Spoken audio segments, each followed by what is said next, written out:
Good morning, students.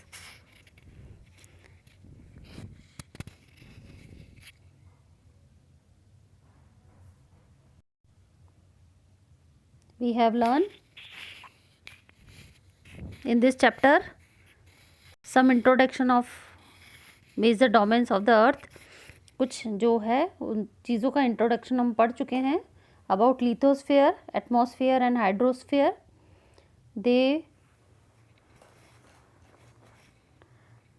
They make each other biosphere. Okay, ये सभी मिलकर क्या बनाते हैं? बायोस्फीयर बनाते हैं. लिथोस्फीयर मीन्स हार्ड सॉलिड जो रॉक पार्टिकल्स है, जितना भी रॉक पोर्शन है हमारा वो लिथोस्फीयर. एटमॉस्फेयर जितना भी एयर से रिलेटेड जितना है हमारा ऑक्सीजन, नाइट्रोजन, जितनी भी गैसेस है वो सारा एटमॉस्फेयर में आता है. ओके, एंड हाइड्रोस्फीयर जितना भी वाटर एरिया जितना है हमारा, वाटर बॉडीज जितनी भी है वो सारा हाइड्रोस्फीयर में आ जाएगा. एंड ये तीनों मिलकर बायोस्फीयर बनाते हैं. तो the biosphere is a narrow zone where we find land, water and air together. Biosphere वो जगह है जहाँ पर वो जोन होता है जहाँ पर एयर, वाटर एंड लैंड तीनों एक साथ मिलते हैं. Which contain all forms of life. और ये ही कंटेन तीनों मिलकर ही लाइफ, जीवन का निर्माण करते हैं और जीवन के लिए ज़रूरी होते हैं. ठीक है, अब इनको थोड़ा हम डिस्क्राइब करके पढ़ेंगे in our new topic lithosphere. Lithosphere में जो चीज़ें मैंने आपको लिथोस्फेयर में एक्सप्लेन की थी सेम वही है, बट यहाँ पर लिथोस्फेयर में हमारा है कि the solid portion of the earth is called lithosphere. और यहाँ पर कंपेस, रॉक्स, क्रस्ट, लेयर्स और एलिमेंट्स जो होते हैं वो सारे ऑर्गेनिजम्स ये सारे लिथोस्फेयर में आते हैं. अब लिथोस्फेयर जो है वहाँ पर जो लैंड मास जो हमको नज़र आता है अर्थ सरफेस के ऊपर, तो टू टाइप्स के होते हैं. Two main division of the earth surface lithosphere. There are two main divisions. कौन सा होता है? First continents and second is ocean basin. Continents का मीनिंग है यहाँ पर कि जितने भी उपमहाद्वीप हैं उनको महाद्वीप जितने हैं, महाद्वीप मतलब जितने भी देश हैं वर्ल्ड के अंदर उनको मतलब जो जो हिस्से होते हैं, जैसे हमारा इंडिया है, साउथ अफ्रीका है, अमेरिका है, तो जितने भी हैं ये कॉन्टिनेंट्स कहलाते हैं जितने भी देश. एंड ह्यूज वाटर बॉडीज़ जो लैंड एरिया लैंड मासेस है, मतलब जो हमको नज़र आते हैं ऐसे लैंड एरिया को कॉन्टिनेंट्स कहा जाता है. And the huge water bodies is called, और जो बहुत बड़ी बड़ी वाटर बॉडीज़ है उसको ओशन बेसिन्स कहा जाता है. All ocean basins in the world connected with one other. जितने भी ओशंस हैं हम देखते हैं कि भले वो हमको देखने में मतलब उनके नेम्स भले अलग अलग हैं पर हम उनको आसानी से देख सकते हैं कि वो क्या है. जैसे कि यहाँ पर अगर हम देखें, ठीक है, तो हमको यहाँ पर फर्स्ट इस चार्ट में हम देख सकते हैं कि this is Pacific ocean, this is Atlantic ocean and this is Indian ocean. और वापस ये पैसिफिक ओशन, अगर राउंड सर्कल अर्थ है तो वापस उधर पीछे की तरफ पैसिफिक ओशन आ जाएगा. Okay, the three types of oceans होते हैं. ठीक है, Atlantic, Indian and Pacific Ocean. ठीक है, तो और Southern Ocean, there are 4 type. Okay, Arctic Ocean 5th type. ठीक है, तो ये सारे ओशंस जो हैं वो सब एक दूसरे से मिले हुए हैं. हम देख सकते हैं यहाँ पर कि जितनी भी वाटर बॉडीज़ हमको नज़र आ रही है यहाँ पर वो सारा क्या है, एक दूसरे से वो एरिया वाइज अलग अलग बटा हुआ है, बट हम देख सकते हैं यहाँ पर जितना भी ओशंस एरिया है वो सब क्या है, यहाँ सभी तरफ से एक दूसरे से जॉइंट है. किधर से भी देख सकते हैं हम. ओके, भले इस तरफ से देख सकते हैं या किस तरफ से भी हम देख सकते हैं, दूसरा एक दूसरे से जॉइंट एरियाज़ हैं ओशंस के. ओके, तो ये ओशन एरिया ओशन बेसिन कहलाएगा. Level of the sea water remains the same everywhere elevation of land measured from the level of the sea which is taken as 0. Yes, हमेशा sea level जो होता है, सी water को हमेशा everywhere elevation of land is measure from the level of sea. हर एक को जब सी से मतलब समुद्र तल सभी जगह से क्या कहा जाता है, सभी जगह से बराबर होता है। मतलब समुद्र का जो नीचे का एरिया होता है, पानी के नीचे का जो ज़मीन होती है वो सभी जगह क्या होती है, समान होती है, इक्वल होती है, ठीक है। और वहाँ से लेकर जो कॉन्टिनेंट्स होते हैं, मतलब जिस भी जगह का एरिया नापा जाता है, आपने मोस्टली फॉर एग्जांपल मैं आपको बताना चाहती हूँ कि जब हम ट्रेन में जाते हैं, ठीक है, तो जब भी हम किसी स्टेशन पे रुकते हैं तो आपने देखा होगा, जैसे फॉर एग्जांपल आप अगर मंदसौर स्टेशन पे गए तो हम क्या देखते हैं, मंदसौर के नीचे उस पर एक और लाइन लिखी होती है कि ओशन रीजन से उसका लंबाई कितना है, ठीक है। ओशन तो उसमें लिखा होता है समुद्र तल से ऊंचाई, ठीक है, हम देख सकते हैं। तो समुद्र तल से क्यों बोलता है वो, समुद्र तल से बोलता है इसलिए कि ओशन के जो लैंड है, ओशन का लैंड है उससे ही काउंट होता है, और वो ज़ीरो से काउंट होता है ओशन के एरिया से, ठीक है, कि वो किस लेवल तक ऊंचाई है उसकी, मतलब जो कॉन्टिनेंट है वो कहाँ तक लंबा है, ठीक है। तो उस एरिया की लंबाई समुद्र तल से पता चल जाएगी आपको। Okay, next one, highest peak mountain, this is important. The highest mountain peak, सबसे बड़ी ऊंची चोटी कौन सी है जिसका मीटर है सी लेवल से, अगर उसको नापा गया है माउंट एवरेस्ट को, तो 8,848 मीटर्स सी लेवल से है वो, मतलब समुद्र तल से उसकी ऊंचाई 8,848 कही जाएगी। और ग्रेटेस्ट डेप्थ, उसकी गहराई कितनी कही जाएगी, 11,022 meters is recorded by the marine trench in the Pacific Ocean. Pacific Ocean से उसकी लंबाई जो कही जाएगी, गहराई कही जाएगी, वो कितनी कही जाएगी, 11,022 तक। Could you imagine that depth of sea much more than the highest point. और उसकी जो गहराई है वो क्या है, depth of the sea is much more. Depth of the sea मतलब कि समुद्र से उसकी ऊंचाई कहीं हद तक बहुत ज़्यादा हाईएस्ट पॉइंट तक है, समुद्र के अंदर भी, डेप्थ के अंदर, गहराई के अंदर, अगर माउंट एवरेस्ट को किया जाए, अगर उसकी लंबाई को नापा जाए। यस, अब नेक्स्ट वन इज, हमने कॉन्टिनेंट्स पढ़े हैं अभी, तो कॉन्टिनेंट्स कौन कौन से होते हैं, तो देयर आर मेजर 7 कॉन्टिनेंट्स होते हैं हमारे। ओके, महाद्वीप, कॉन्टिनेंट्स का मीनिंग क्या होता है, महाद्वीप। ओके, तो there are 7, this is important for you, important for all, ये सभी के लिए इम्पॉर्टेंट है कि how many continents in our earth, कि कितने कॉन्टिनेंट्स हैं हमारे अर्थ पे। तो there are 7 continents in our earth, Asia, Europe, Africa, North America, South America, Australia और अंटार्कटिका, ये सारे महाद्वीप कहे जाते हैं, है ना। और इसमें एशिया जो है, हमारा भारत किस में आता है, हमारा भारत आता है एशिया के अंदर। हम कौन से कॉन्टिनेंट में हैं, एशिया। ओके, सभी याद रखेंगे। तो Asia is the largest continent, सबसे बड़ा कॉन्टिनेंट जो है वो एशिया है, और ये covered about 1/3 of total area of the अर्थ। सबसे बड़ा एरिया इसने कवर कर रखा है पूरे अर्थ का। और ईस्टर्न हेमिस्फीयर में हम लोग रहते हैं।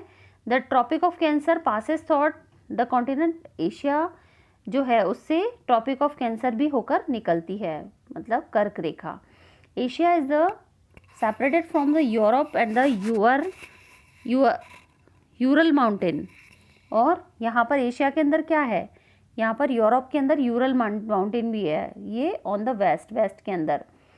और combined landmass of Europe and Asia तो यूरेशिया कहा जाता है, ठीक है। यूरोप के अंदर एशिया को और यूरोप को यूरेशिया कहा जाता है।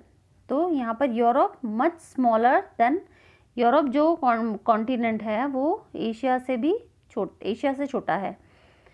The continent lives west of Asia, the Arctic Circle passes through it, bound by water bodies on 3 sides. और यूरोप को 3 साइड से क्या कर रखा है, घेर रखा है, ठीक है। यूरोप घिरा हुआ है तीनों तरफ से वाटर बॉडीज से, समुद्रों से। Look at the map world located at, हम वर्ल्ड का मैप देखेंगे तो हमको यूरोप साफ नजर आएगा। ओके, इसमें हम देख सकते हैं यूरोप दिख रहा है सभी को, 3 साइडेड साइड से। Firstly Arctic, this one Arctic, Antarctic and इस साइड से इंडियन ओशन, तीनों तरफ से ओशन से घिरा हुआ है। ठीक है,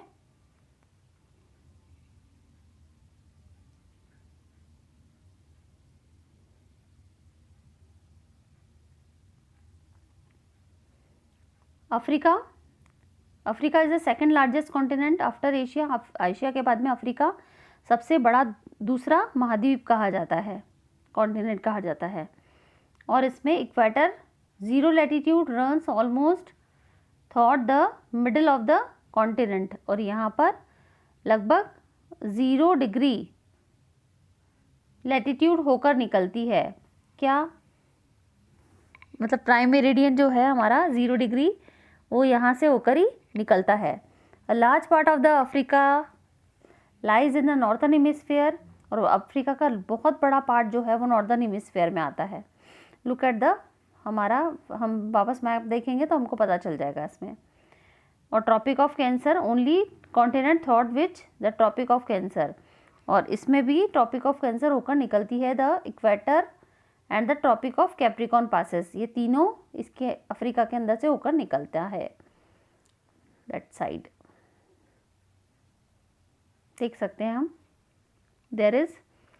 ठीक है, एशिया से तो केवल ट्रॉपिक ऑफ क्या निकल रहा है यहाँ पर, ये this is Tropic of Cancer, मतलब कर्क रेखा, लेकिन अफ्रीका से तीनों होकर निकल रही है यहाँ पे, tropic of Capricorn,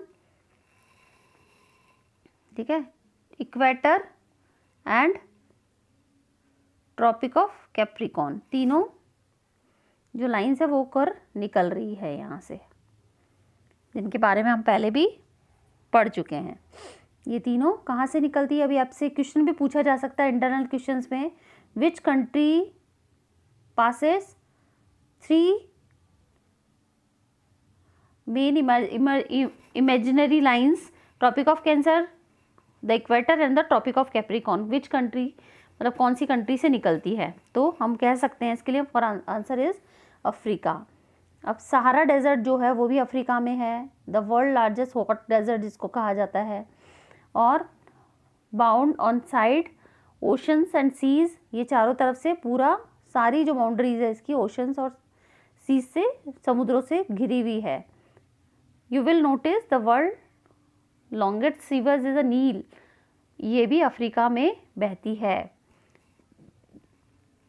which is the famous river of the Africa, ये भी आपका इम्पॉर्टेंट क्वेश्चन बन सकता है। ठीक है, इसको भी नोट डाउन कर लेंगे आप लोग। तो इसका answer, right answer is Nile. North Africa, the next continent is North America, is the third largest continent. First Asia, second is Africa and third is North America. तो ये वर्ल्ड का largest third continent है। इसके अलावा it is linked to South America, और ये north America जो है वो साउथ अमेरिका से भी लिंक्ड है, मतलब जुड़ा हुआ है, by a very narrow strip of land, एक ज़मीन का बिल्कुल छोटा सा टुकड़ा जो है वो आपस में साउथ अमेरिका और नॉर्थ अमेरिका का मिला हुआ है, जुड़ा हुआ है। Strip of land called the isthmus of Panama, इसको क्या कहा जाता है, नॉर्थ अमेरिका की वो छोटी सी स्ट्रिप है जो जैसे हमारे और श्रीलंका के बीच में भी हमको पहले हल्की सी नज़र आती थी लैंड की, एक हल्की सी लकीर। ठीक है, तो इसको इस्थमस ऑफ पनामा कहा जाता है। The continent lies completely is northern and western hemisphere, और ये पूरी तरह से कॉन्टिनेंट पूरी तरह से नॉर्दर्न और वेस्टर्न हेमिस्फीयर में आता है। 3 ocean surrounded the continent, 3 oceans के बीच में घिरा हुआ ये कॉन्टिनेंट है, ये हिस्सा आता है ये देश। ओके, मतलब ये ये महाद्वीप जो है। Can you name these oceans, आप इन ओशंस के नाम बता सकते हैं कि इनके चारों तरफ कौन कौन से ओशन है नॉर्थ अमेरिका के चारों तरफ।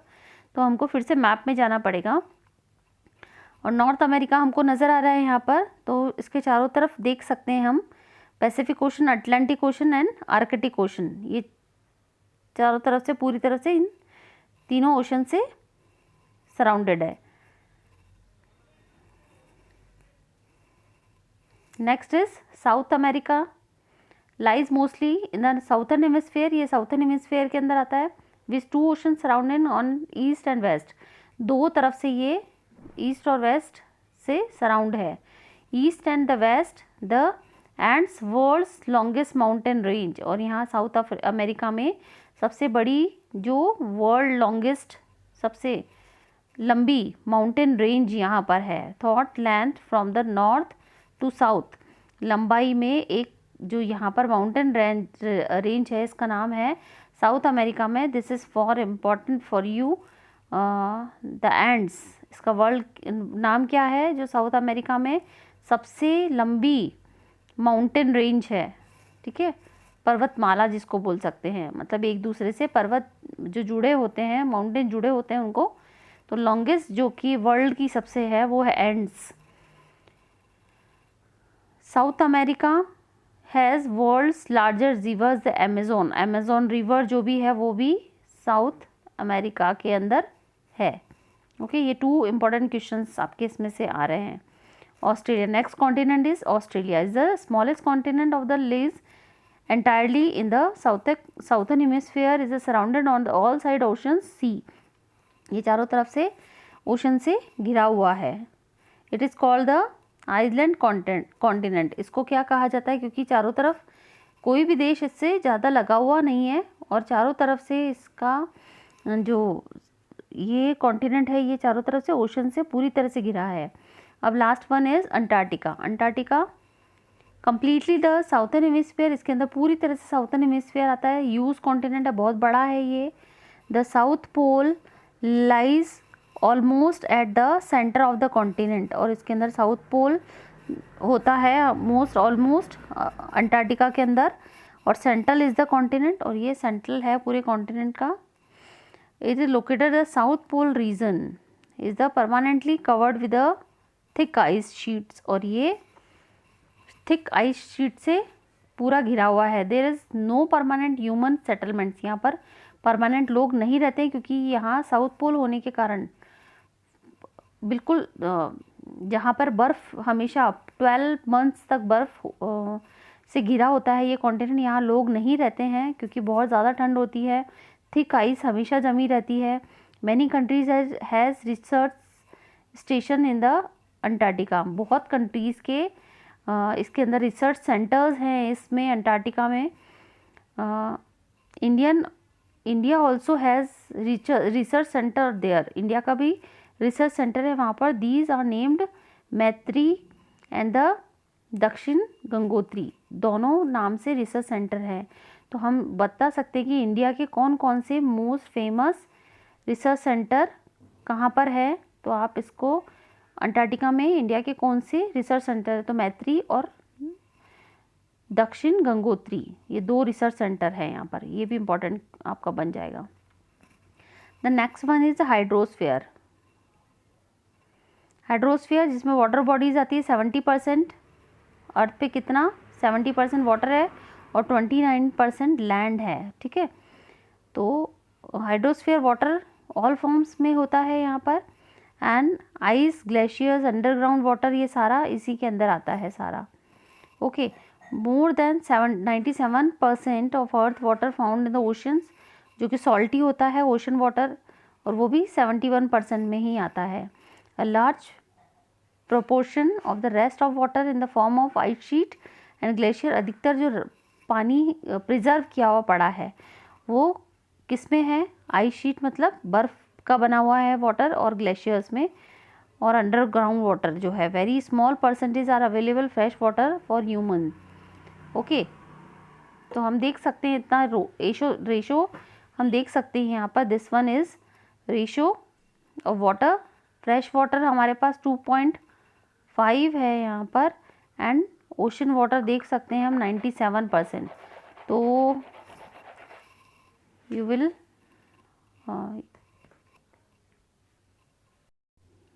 This one is a small activity. Yes, हमने जो अभी कॉन्टिनेंट्स के बारे में यहाँ पर पढ़ा है, उसके बारे में आप ये जो ब्लॉक्स हैं उनसे गिन के आप देख सकते हो कि कौन सा कॉन्टिनेंट बड़ा है। अगर जिसके ब्लॉक ज़्यादा हैं, जैसे एशिया हमने देखा था कि सबसे बड़ा है, एंड देन हमने देखा कि Africa, and then North America, South America, and last one is Australia, जो कि सबसे छोटा है कॉन्टिनेंट। ओके, तो आप ये देख सकते हो, नेम द लार्जेस्ट कॉन्टिनेंट, तो हम लिखेंगे Asia. Okay, which is the larger, Europe और ऑस्ट्रेलिया, कौन सा लार्जर ज़्यादा है, यूरोप है कि ऑस्ट्रेलिया है? तो Europe is the larger. Okay, दोनों में से। तो आप ये पजल सॉल्व कर सकते हो, and then you solve these questions also.